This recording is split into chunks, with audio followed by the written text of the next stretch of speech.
Hello दोस्तों, Dalip Hindi shorthand classes में आपका हार्दिक स्वागत है। दोस्तों, आज की डिक्टेशन दैनिक जागरण की संपादकीय डिक्टेशन है। डिक्टेशन की गति 120 शब्द प्रति मिनट होगी। डिक्टेशन स्टार्ट करते हैं 5 सेकंड बाद।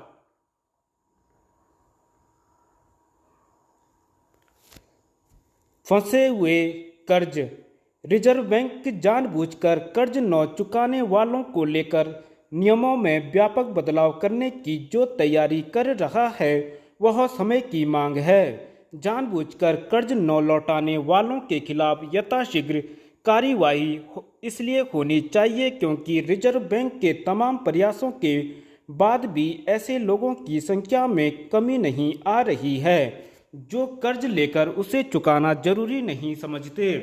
इसमें केवल बड़े उद्यमी ही नहीं हैं, यह काम उद्यमियों के अलावा अन्य लोग भी करते हैं। संभवतः यही कारण है कि रिजर्व बैंक ने यह सोचा है कि जानबूझकर कर्ज न लौटाने वालों में उन्हें भी शामिल किया जाए जिन्होंने 25 लाख रुपए से अधिक का ऋण ले रखा है और उसे चुकाने से इनकार कर रहे हैं।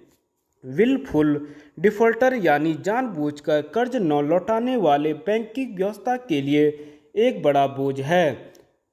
इनमें से अनेक ऐसे होते हैं जो कर्ज लौटाने की क्षमता रखने के बाद भी विलफुल डिफॉल्टर बनने को तैयार रहते हैं।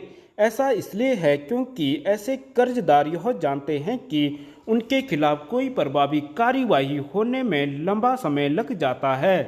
कई बार तो ऐसे लोग थोड़ा बहुत कर्ज चुकाकर अपना नाम कर्ज न लौटाने वालों की सूची से बाहर करवा लेते हैं और फिर शेष कर्ज लौटाने में आनाकानी करते हैं। यह भी किसी से छिपा नहीं कि इनमें से कुछ विदेश भाग जाते हैं, वहां से उन्हें स्वदेश लाना कितना कठिन काम है। यह विजय माल्या, नीरव मोदी, मेहुल चोकसी आदि से समझा जा सकता है। यह उचित ही है कि रिजर्व बैंक कर्ज लेकर उसे न चुकाने वालों के साथ ही उनकी गारंटी लेने वालों के खिलाफ भी कार्रवाई करने पर विचार कर रहा है। रिजर्व बैंक को अपने उस नियम पर भी विचार करना चाहिए जिसके चलते विलफुल डिफॉल्टरों का नाम सार्वजनिक नहीं हो पाता।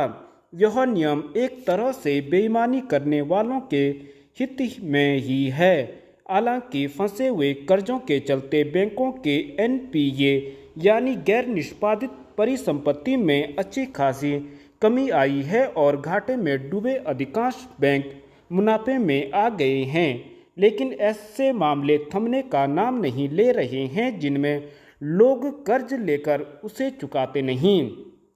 इसी कारण कुछ समय पहले वित्त मंत्री ने बैंकों के प्रमुखों को यह निर्देश दिया था कि वे फंसे हुए कर्जों को लेकर सतर्क रहें।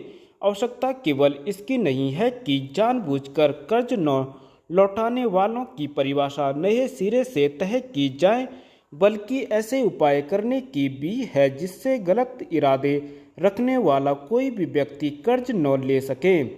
इसकी अनदेखी नहीं की जा सकती कि कई मामले ऐसे हैं जिनमें यह देखने को मिला कि अपात्र लोग यानी घपलेबाज बैंक अधिकारियों की मिलीभगत से भारी भरकम कर्ज लेने में सफल रहे और उनके नाम भी सार्वजनिक होने में वर्षों लग गए।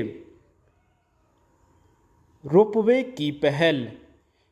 विषम भूगोल वाले उत्तराखंड में सरकार बेहतर कनेक्टिविटी पर ध्यान केंद्रित किए हुए हैं। चारधाम ऑल वेदर रोड समेत अन्य सड़क परियोजनाएं हों अथवा ऋषिकेश कर्णप्रयाग रेल परियोजना या फिर दूरस्थ क्षेत्रों को हवाई सेवा से जोड़ने की योजनाएं, सभी में गंभीरता से कदम उठाए जा रहे हैं। इसके साथ ही कुछ ऐसे क्षेत्र भी हैं जहां सड़क सुविधा विकसित करना चुनौतीपूर्ण है। वहां के लिए रोपवे परियोजनाओं का खाका खींचा गया है। मंशा यही है कि स्थानीय निवासियों के साथ ही राज्य में आने वाले पर्यटकों और तीर्थयात्रियों को आवागमन की बेहतर सुविधा मिल सके। राज्य में दिसंबर में होने वाले वैश्विक निवेशक सम्मेलन के दृष्टिगत मुख्यमंत्री के लंदन दौरे में राज्य में रोपवे विकास को लेकर हुए 3,000 करोड़ रुपए से अधिक के निवेश करार को सरकार की इसी गंभीरता से जोड़कर देखा जा रहा है। दरअसल नैसर्गिक सुंदरता से परिपूर्ण उत्तराखंड पर्यटन व तीर्थाटन के क्षेत्र में अपार संभावनाओं वाला है। चार धाम यात्रा को ही लें तो यह स्थानीय आर्थिकी से जुड़ा बड़ा प्रश्न भी है। सड़क कनेक्टिविटी बेहतर होने के साथ ही निकट भविष्य में रोपवे की सुविधा मिलने से पर्यटकों व तीर्थयात्रियों को तो लाभ मिलेगा ही, स्थानीय स्तर पर रोजगार के अवसर भी सृजित होंगे। इस सबके बीच यह ध्यान रखना होगा कि उत्तराखंड पर्यावरणीय दृष्टि से भी संवेदनशील है। ऐसे में पर्यटन, तीर्थाटन व स्थानीय निवासियों की सुविधा के लिए बनने वाली रोपवे परियोजनाओं को धरातल पर मूर्त रूप देने से पहले ही इन विषयों पर होमवर्क कर लिया जाना चाहिए। इससे बाद में होने वाली उन दिक्कतों से निजात मिल सकेगी जिनकी वजह से ऐसी परियोजनाओं के निर्माण में विलंब की स्थिति उत्पन्न होती है। उम्मीद की जानी चाहिए कि प्रदेश सरकार सभी पहलुओं पर गंभीरता से अमल कर रोपवे परियोजनाओं को आगे बढ़ाएगी। आखिर प्रश्न सुविधाओं के विकास के साथ ही आर्थिकी से भी जुड़ा है। धन्यवाद।